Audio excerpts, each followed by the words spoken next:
Mesdames et messieurs, bonjour. Je suis en fait tout à fait ravi de vous retrouver dans cette nouvelle édition de l'Égypte à l'une, votre fenêtre sur le monde égyptien, votre fenêtre sur les grands événements qui ont émaillé la scène égyptienne durant les derniers jours, notamment sur la scène politique, économique ou quand même sur la scène du tourisme ici en Égypte. Donc, tout de suite, nous allons commencer cette nouvelle tournée dans le monde égyptien par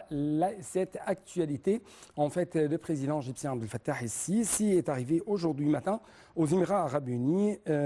pour participer au sommet d'Abu Dhabi. Le sommet regroupe les dirigeants d'Égypte, de la Jordanie et des pays du Conseil de coopération du Golfe. Le porte-parole de la présidence de la République a déclaré que la participation du président Sisi au sommet d'Abu Dhabi intervenait dans le cadre du souci de l'Égypte au développement de relations distinguées avec les pays participants au sommet, ainsi que le renforcement des mécanismes de travail conjoint à l'intérêt des peuples arabes.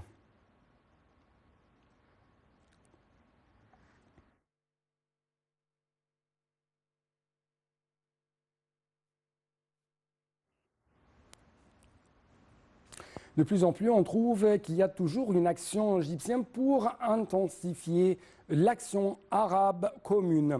C'est pourquoi le président égyptien Abdel Fattah el-Sisi a participé hier à un sommet tripartite. Avec plus de précision, le sommet égypto-palestinien-jordanien a souligné la nécessité de préserver les droits légitimes des Palestiniens et la poursuite des efforts conjoint du président Abdel Fattah el-Sisi, du président palestinien Mahmoud Abbas et du roi Abdallah II de la Jordanie pour parvenir à un règlement global et juste et à une paix durable basée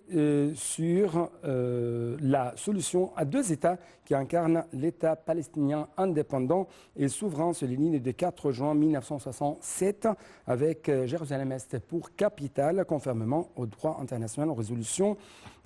pertinentes de la légitimité internationale et à l'initiative arabe de paix. Donc, plus d'explications dans ce reportage de notre collègue Sarah Maghrabi.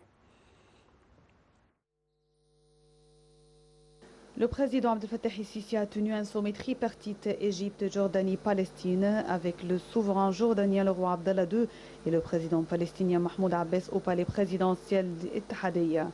Les trois leaders ont discuté des dernières évolutions de la cause palestinienne au vu de la conjoncture dans les territoires occupés et la situation sur les scènes régionales et internationales.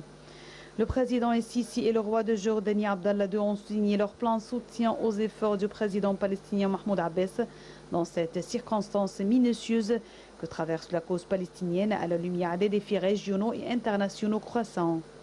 Les leaders ont appelé à la communauté internationale à assurer une protection au peuple palestinien et à ses droits légitimes et à unir les efforts pour trouver un véritable horizon politique qui relancerait des négociations sérieuses et efficaces pour résoudre la cause palestinienne sur la base de la solution à deux États, mettant en garde contre l'avance continue d'un horizon politique et les répercussions de cette situation sur la stabilité et la sécurité. Les trois dirigeants ont jugé impératif de mettre fin à toutes les mesures israéliennes illégales et unilatérales qui compromettent la solution à deux États et les chances de parvenir à une paix juste et globale, à savoir la colonisation, la confiscation des terrains palestiniens, la démolition des maisons, le déplacement des Palestiniens et les incursions israéliennes continues dans les villes palestiniennes, ainsi que la violation du statu quo historique et juridique à El-Quds et ses lieux saints. Messieurs Sisi et Abbas ont affirmé l'importance de la tutelle hachimite sur les lieux saints, islamiques et chrétiens à El-Quds et son rôle dans la protection de leur identité arabe, islamique et chrétienne. Le roi Abdallah II et le président Mahmoud Abbas ont salué les efforts égyptiens déployés pour maintenir le calme dans la bande de Gaza et de la construire, tout en réaffirmant la responsabilité des donateurs internationaux dans les efforts de reconstruction de Gaza.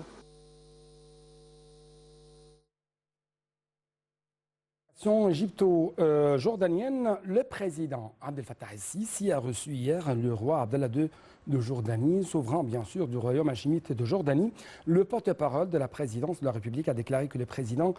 s'était félicité de la visite du roi de Jordanie, louant de la force de relations historiques entre l'Égypte et la Jordanie et les liens de fraternité, de solidarité qui unissent les deux pays et les deux peuples frères. Les deux leaders ont souligné l'importance de la poursuite de la coordination, de la concertation entre les deux parties, notamment au vu des visions et des intérêts communs ainsi que des grands défis auxquels fait face la région. Le roi Abdallah II a exprimé l'appréciation de son pays quant au président Sissi et au peuple égyptien. Il a également loué le rôle central de l'Égypte au service des causes arabes et de ses efforts pour renforcer la solidarité arabe. Lors d'une réunion, les deux leaders ont discuté des moyens d'améliorer les aspects de la coopération bilatérale, notamment en ce qui concerne le renforcement des relations économiques, l'augmentation des échanges commerciaux entre les deux pays.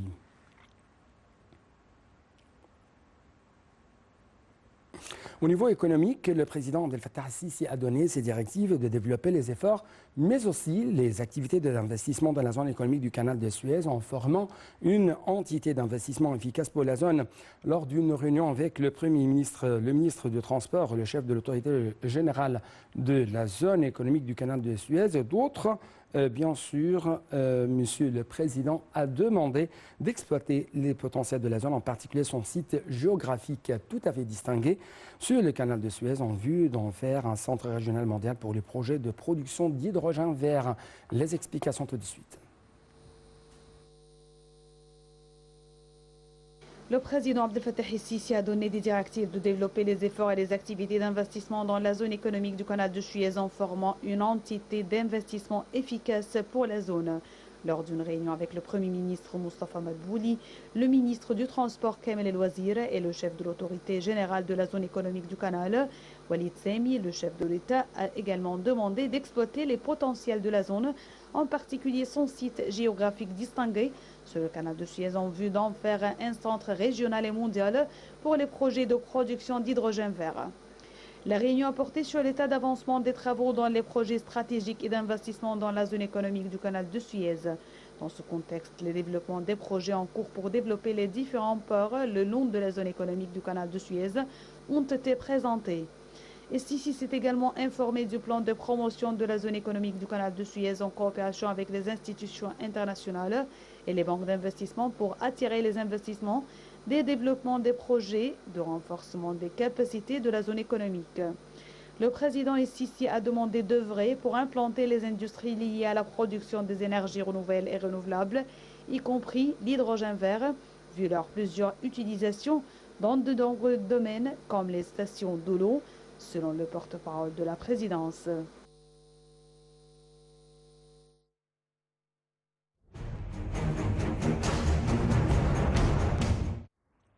En fait, comme vous avez vu, tout au long de ces derniers jours, il y avait une activité présidentielle tout à fait intense au niveau économique. C'est pourquoi le président Abdel Fattah el-Sisi a reçu lundi M.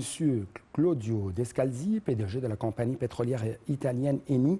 en présence du ministre du Pétrole et des Ressources minérales, l'ingénieur Tariq El-Molla. Le porte-parole de la présidence de la République a déclaré que M. Descalzi avait passé en revue les plans actuels et futurs de la société pour explorer, mais aussi produire du gaz en Égypte à la lumière de ce qu'elle représente en tant que centre régional de circulation et de production de l'énergie et du gaz liquéfié, une position qui devient de plus en plus importante dans le contexte des développements mondiaux actuels liés à la crise énergétique et compte tenu des opportunités des potentiels prometteurs dont l'Égypte jouit dans ce domaine. Monsieur le Président a également donné ses directives de l'expansion des activités et des efforts de recherche, d'exploration et de production en coordination entre le ministère du Pétrole et la société italienne Eni dans le but de parvenir à une utilisation optimale des ressources naturelles de l'Égypte, du secteur du gaz, de l'énergie et de prolongement du processus de coopération fructueuse entre l'Égypte et la compagnie italienne Eni.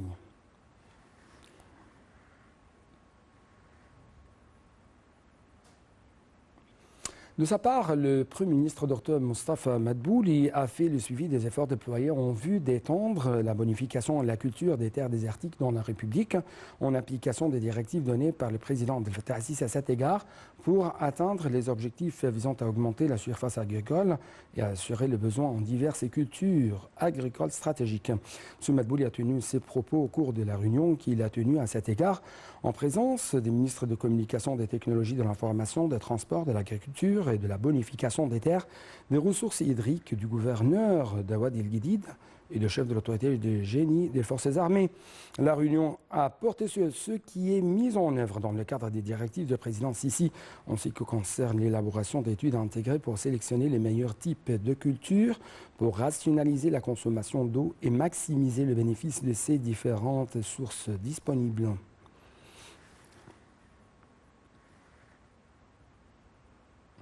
Au niveau diplomatique, mais aussi au niveau de l'environnement, il y a une importance d'adopter des initiatives pour la lutte contre le changement climatique, selon le ministre égyptien des Affaires étrangères. Avec plus d'explications, dans une interview accordée à la chaîne américaine CNN, le ministre des Affaires étrangères, Sameh Shoukry, a souligné la nécessité des initiatives pour renforcer la gouvernance, trouver des mécanismes de lutte contre le changement climatique et obtenir un soutien financier face aux défis du changement climatique avant le prochain sommet sur le climat COP28 prévu fin 2023 aux Émirats arabes unis. Les explications, les éclaircissements, mais aussi l'éclairage avec Sarah Maghrabi. Le ministre des Affaires étrangères, Sameh Shoukry, a souligné la nécessité des initiatives pour renforcer la gouvernance, trouver des mécanismes de lutte contre le changement climatique et obtenir un soutien financier face aux défis du changement climatique avant le prochain sommet sur le climat COP28 prévu fin 2023 aux Émirats arabes unis. Dans une interview accordée à la chaîne CNN, M. Shoukry a affirmé l'importance de la contribution de tous ceux qui en sont capables, soulignant que la nature de la plupart de ces engagements est volontaire, comme chaque individu peut évaluer ses capacités à cet égard. En réponse à une question sur les capacités d'investissement intensif dans la décarbonisation des options de ressources énergétiques et les limites de la participation du secteur privé à cet égard, le chef de la diplomatie égyptienne a déclaré qu'il espère que cela se produira et que le secteur privé s'intéresse beaucoup aux énergies renouvelables. À cet égard, il a fait référence à l'initiative Hydrogène vert lancée par l'Égypte en coopération avec la Belgique, expliquant que l'Égypte aspire à devenir un centre pour l'hydrogène vert. En ce qui concerne l'évolution de la situation économique en Égypte et de la monnaie locale, M. Shoukry a souligné qu'il fallait tenir compte du fait que non seulement l'Égypte était touchée, mais l'ensemble de la communauté internationale, soulignant qu'en 2016, l'Égypte avait lancé le programme de réforme économique avec l'aide du Fonds monétaire international, qui à son tour a félicité l'Égypte pour la mise en œuvre de ce programme. Il a ajouté que l'Égypte avait fait face aux répercussions du coronavirus et de la crise ukrainienne, ajoutant que l'État égyptien s'efforçait d'attirer les investissements et chercher à traiter les défis, indiquant en même temps qu'il fallait prendre en compte les dimensions sociales.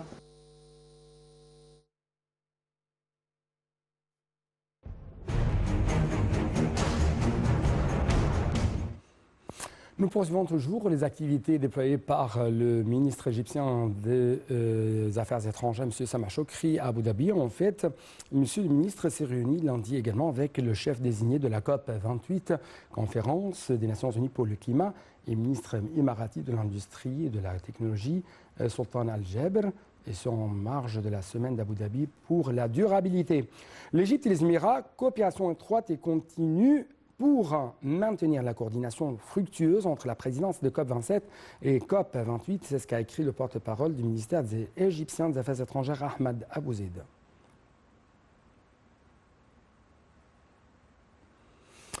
Monsieur le ministre égyptien des Affaires étrangères juge important de renforcer le rôle des banques de développement dans le financement de l'action climatique. Il est indispensable de mettre en place des mécanismes nécessaires à renforcer le rôle des banques multilatérales de développement et des institutions internationales pertinentes pour fournir le financement de l'action climatique conformément aux recommandations de la 27e conférence des parties à la Convention cadre des Nations Unies sur le changement climatique COP27. C'est ce qu'a souligné en fait monsieur le ministre Sameh Shoukry, qui était également président de la conférence du climat COP27.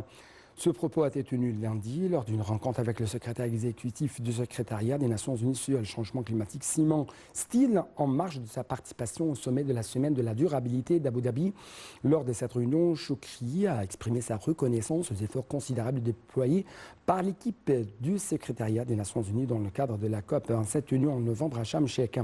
Il a précisé que la poursuite de la coopération entre la présidence égyptienne de la COP27 et le secrétariat des Nations Unies a abouti à des résultats fructueux de cette conférence.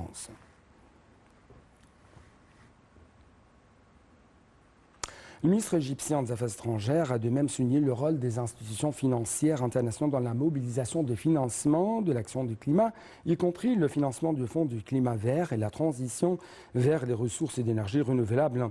Le chef de la diplomatie s'est exprimé lors de sa rencontre lundi avec le ministre danois du climat et de l'énergie, Dan Jorgensen, en marge de la semaine d'Abu Dhabi pour la durabilité.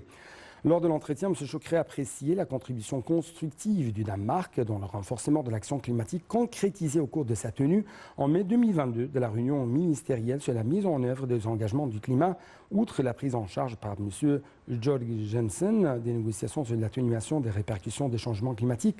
durant la conférence de Sharm el-Sheikh de 2022 sur le changement climatique COP27.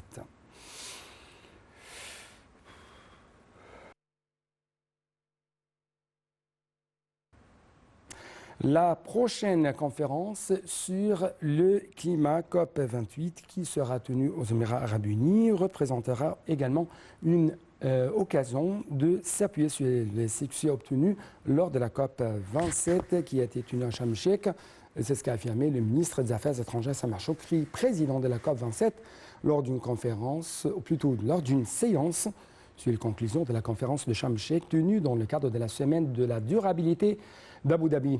Il a assuré que l'Égypte était pleinement prête de soutenir les Émirats d'une manière qui permet à la COP28 de réaliser les résultats souhaités de l'action climatique internationale. La semaine de la durabilité d'Abu Dhabi représente une plateforme importante pour discuter des interactions économiques et environnementales durables dans la région et dans le monde entier, a-t-il signalé, ajoutant que l'édition actuelle de cet événement était d'une importance particulière, ce dernier se tenant après la conférence de COP27. Dans son allocution, M. Choukri a passé en revue les résultats les plus importants de la conférence de Sharm el-Sheikh. Le chef de la diplomatie égyptienne a de même abordé la réussite de la COP27 à inclure les pertes et les dommages liés au changement climatique à l'ordre du jour des conférences sur le climat, un précédent, et a créé un fonds pour indemniser les pertes et les dommages, ce qui a reflété la volonté collective des pays réunis à Sharm el-Sheikh d'agir et d'assurer le soutien nécessaire à des millions de personnes touchées par les répercussions du changement climatique. Samar Choukri a évoqué les autres résultats importants obtenus lors de la conférence de Sharm el-Sheikh, dont notamment le renforcement des efforts visant à atténuer les répercussions du changement climatique, la nécessité de maintenir les objectifs de l'accord de Paris et un nouveau programme de 6 ans pour atténuer ces répercussions.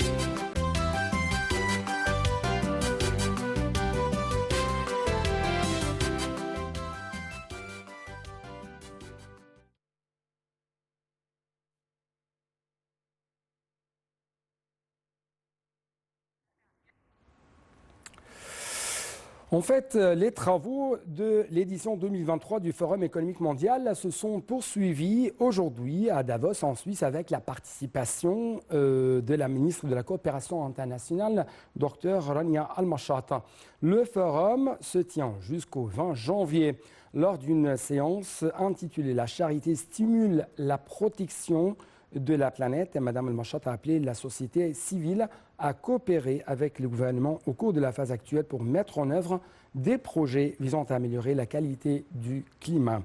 Donc, c'était, bien sûr, quand vous regardez les activités déployées de la part de Mme Rania Al-Mashata, ministre de la Coopération internationale de l'Égypte, bien sûr, pendant sa participation à Davos, en Suisse.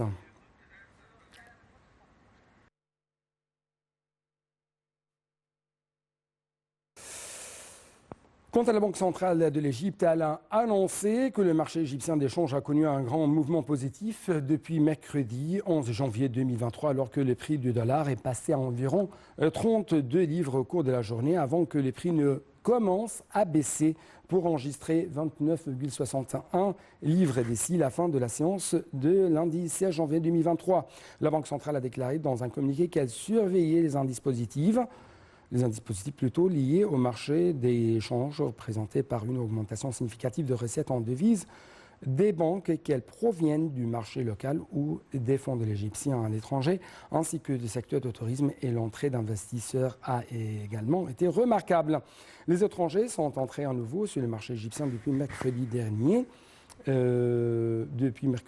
Également, avec des montants dépassant 925 millions de dollars américains. Les indices ont révélé une augmentation significative des montants de transactions sur le marché interbancaire. Au cours des derniers jours, le montant de transactions ayant enregistré une augmentation de plus de 20 fois par rapport au montant quotidien récemment enregistré. La Banque centrale a confirmé que le secteur bancaire avait couvert plus de 2 milliards de dollars de demandes d'importateurs égyptiens au cours des 3 derniers jours, en plus de couvrir d'autres demandes des clients des banques égyptiennes, ce qui confirme la capacité du secteur bancaire à couvrir les demandes en devises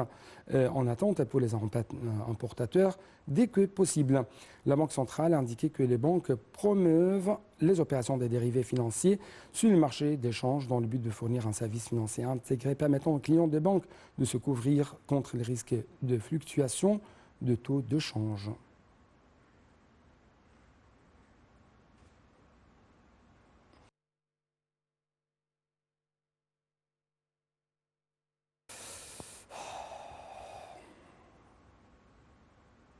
Donc en fait, nous avons d'autres informations tout à fait très importantes concernant le domaine économique ici en Égypte, mais nous n'avons pas plus de temps. C'est pourquoi merci beaucoup pour votre attention et à la prochaine.